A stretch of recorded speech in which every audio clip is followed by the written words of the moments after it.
Welcome back in our YouTube channel moral English गुरु.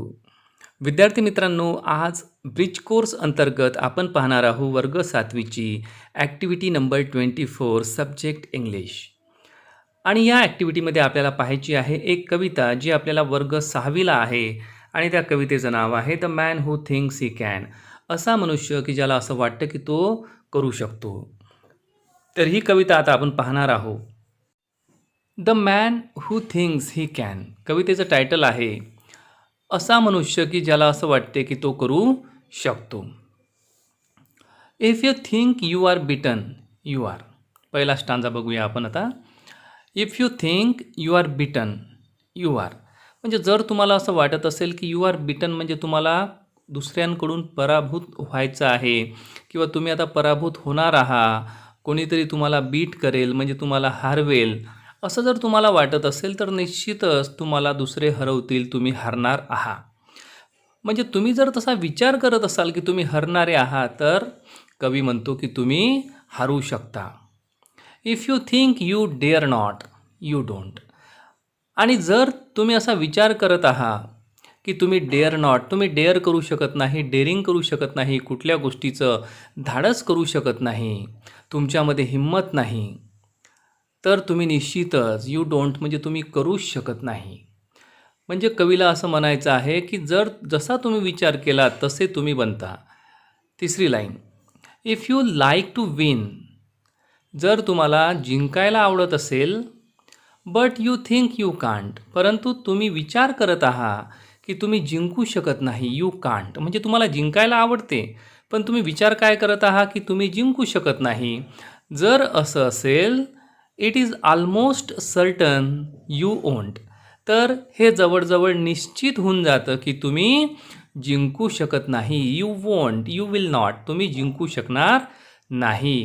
म्हणजे जिंकण्याची इच्छा आहे परंतु केवळ इच्छा असून चालणार नाही, तर मनामध्ये तसं वाटलं पाहिजे की आपण जिंकणारच आहोत. म्हणजे काय, तर आपण जर ठरवलं तर आपण काहीही बनवू शकतो, करू शकतो. म्हणजे माणसाचे विचार हे माणसाला कसं यशाकडे नेऊ शकतात.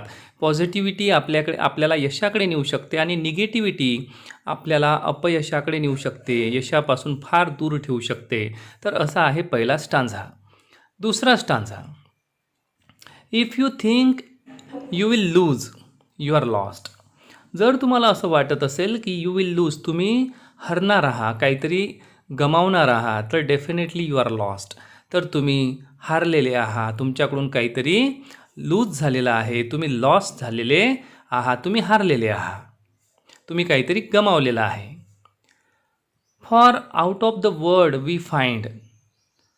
For out of the world we find success begins with a fellow's will.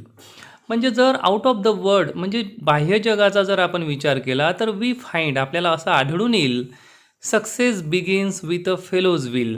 म्हणजे जे कोणी लोक सक्सेसफुल आहेत, जे लोकांकडे सक्सेस आहे, जे लोक यशस्वी झालेले आहेत, त्यांच्याकडे जर आपण बघितलं, बाह्य जगाचा जर आपण विचार केला आणि अशा लोकांचा जर आपण शोध घेतला तर आपल्याला ही गोष्ट लक्षात येईल की success begins with a fellow's will. म्हणजे सक्सेस जे असतं, यशची सुरुवात, यशाची सुरुवात ही कुठून झालेली असते, त्या यशस्वी माणसाच्या इच्छाशक्तीपासून, त्याच्या इच्छेपासून. म्हणजे तो जो यशस्वी माणूस असतो तो फार इच्छाशक्ती असलेला, प्रबळ इच्छाशक्ती असलेला असतो आणि म्हणूनच यश त्याच्याकडे जाते. म्हणजे आपल्याला यशस्वी व्हायचं असेल तर आपल्याला आपली इच्छाशक्ती कशी ठेवावी लागेल, प्रबळ ठेवावी लागेल. आपली मेंटॅलिटी कशी असावी लागेल, स्ट्रॉंग. आपण फार आपल्यामध्ये विल पॉवर असायला पाहिजे. It's all in the state of mind. आणि हे जे यश असतं, यश म्हणजे काय, तर it's all in the state of mind. आपली जी मनाची जी एक अवस्था असते तर यश हे त्या मनाच्या अवस्थेमध्ये लपलेलं आहे असं आपण म्हणू शकतो. म्हणजे आपली मनाची अवस्था जर पॉझिटिव्ह असली तर असं समजूया की आपण जिंकण्यासाठी सुरुवात केलेली आहे. आणि जर आपली state of mind he negative असली तर आपण असं समजूया की आपण त्या स्पर्धेमध्ये उतरण्याच्या आधीच हारलेलो आहे, म्हणजे आपल्याला जिंकायचंच नाही. म्हणजे आपली स्टेट ऑफ माइंडसुद्धा फार चांगली असली पाहिजे. Third stanza. If you think you are outclassed you are. जर तुम्हाला असं वाटत असेल की तुम्ही आउटक्लास्ड झालेले आहात. आउट क्लास म्हणजे तुम्ही एखाद्या क्लासमधून बाहेर झालेले आहे, काही लोकांच्या ग्रुपमधून तुम्ही बाहेर झालेले आहे, किंवा लोक ज्या स्तरावर पोचले त्या स्तरावर तुम्ही पोहोचू शकले नाही, लोकांमध्ये ज्या क्षमता आहे त्या क्षमता तुमच्यामध्ये निर्माण झालेल्या नाही, याला म्हटलेलं आहे आउटक्लास्ट. म्हणजे जे काही लोकांमध्ये आहे ते तुमच्यामध्ये नाही, म्हणून तुम्ही त्या लोकांच्या ग्रुपमधून बाहेर फेकल्या गेलेले आहात. आणि जर तुम्हाला असं वाटत असेल की तुम्ही तुमच्या ग्रुपमधून बाहेर फेकल्या गेलेले आहात, तर तुम्ही निश्चितच बाहेर फेकल्या गेलेले असाल किंवा तुम्ही बाहेर फेकल्या जाल. You have got to think high to rise. आता तुम्हाला एक गोष्ट लक्षात घ्यावी लागेल की तुम्हाला जर राईज व्हायचं असेल, जीवनामध्ये प्रगती करायची असेल, उंच उडान घ्यायची असेल, तर तुम्हाला थिंक हाय करावं लागेल. म्हणजे विचार कसे ठेवावे लागतील, तुमचे उच्च विचार ठेवावे लागतील. You have got to be sure of yourself before you can ever win a prize. तुम्हाला आता शुअर असावं लागेल, तुम्हाला खात्री बाळगावी लागेल before you can ever win a prize. जेव्हा तुम्ही एखादं प्राईज जिंकाल किंवा जिंकण्याच्या अगोदरच तुम्हाला ती खात्री असली पाहिजे की मी हे प्राईज जिंकू शकतो. म्हणजे तुम्ही शुअर असले पाहिजे एखाद्या गोष्टीसाठी, आणि ती गोष्ट मिळवण्यासाठी तुमचं थिंकिंग पण कसं असलं पाहिजे, हाय असलं पाहिजे. शेवटचा stanza, lives battle don't always गो. म्हणजे जीवनाचे जे बॅटल्स असतात, जीवनामध्ये युद्ध, संघर्ष, बॅटल म्हणजे संघर्ष, जीवनाचा जो काही संघर्ष आहे, don't always go to the stronger all faster man. म्हणजे जीवनाचा जो काही संघर्ष आहे तो स्ट्रॉंगर किंवा फास्टर माणसांकडे जात नाही. म्हणजेच काय, तर जीवनाच्या संघर्षामध्ये तशाच लोकांची, म्हणजे जीवनाचा जो काही संघर्ष आहे त्यामध्ये यश त्याच लोकांना मिळते की जे स्ट्रॉंगर आहे किंवा फास्टर आहे असं नाही.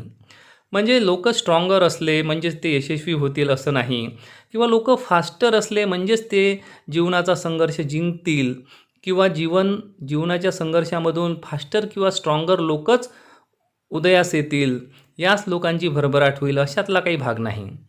But soon or let the man who wins is the man who think he can.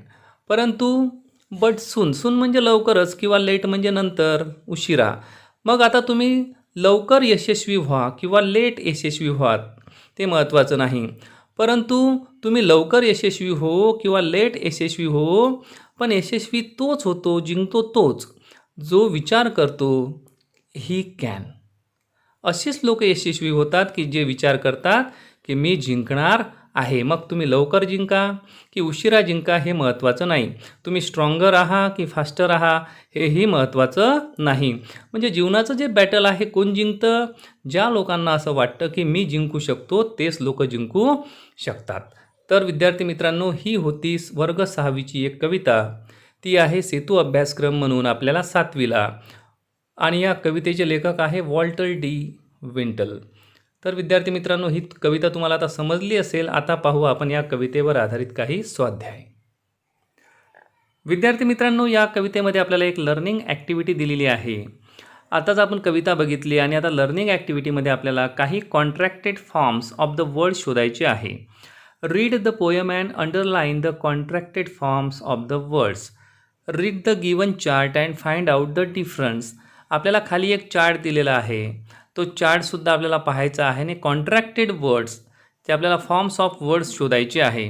खूप सोपं आहे. Is, is not, isn't, was not, wasn't, were not, weren't, can't, cannot, won't, will not. तर अशा प्रकारचे जे काही कॉन्ट्रॅक्टेड फॉर्म्स आलेले आहे या कवितेमध्ये ते आता आपण शोधूया. सेकंड लाईनमध्ये आपल्याला डोंट हा शब्द दिसतो. डोंट, डोंट म्हणजे काय, डू नॉट. डू नॉट या शब्दाला कॉन्ट्रॅक्ट केलेला आहे, संक्षिप्त केलेलं आहे आणि त्याचं रूपांतर झालं डोंट. त्याचप्रमाणे त्याच्याच खाली आहे कांट. कांट म्हणजेच काय, कॅनॉट. कॅनॉट हा लॉंग फॉर्म आहे आणि त्याचा शॉर्ट फॉर्म म्हणजे कॉन्ट्रॅक्टेड फॉर्म आहे कांट. त्याचप्रमाणे चौथ्या लाईनमध्ये शेवटी आहे ओंट. ओंट म्हणजे विल नॉट. विल नॉट याचा शॉर्ट फॉर्म आहे ओंट. यू ॲपॉस्ट्रॉफी डबल एल, तर ते आहे you will. You will, YOUWILL, you will त्याचा शॉर्ट फॉर्म आहे युल. त्याच्यानंतर त्याच लाईनमध्ये आहे यू आर, तो शॉर्ट फॉर्म आहे यू आरचा. URARE, फक्त त्यामध्ये ए कॅन्सल केलेला आहे. त्यानंतर चौथ्या लाईनमध्ये दिसतो इट्स. इट्स हा शॉर्ट फॉर्म आहे, कॉन्ट्रॅक्टेड फॉर्म आहे इट इज. इट इज म्हणजे ते आहे, त्याचा शॉर्ट फॉर्म आहे इट्स. त्यानंतर तिसऱ्या स्टांझामध्ये सेकंड लाईन यू हॅव. तर शेवटच्या स्टांझामध्ये आपल्याला केवळ एकच शब्द आहे डोंट. तर विद्यार्थी मित्रांनो, ही होती आपली लर्निंग ॲक्टिव्हिटी जी आपल्याला पाहायची होती. जर तुम्हाला हा व्हिडिओ आवडला असेल तर या व्हिडिओला नक्की लाईक करा, हा व्हिडिओ आपल्या मित्रांना शेअर करा आणि जर आपण या चॅनलवर नवीन असाल तर या चॅनलला सबस्क्राईब करायला विसरू नका. Thanks a lot for watching moral English Guru. Thank you.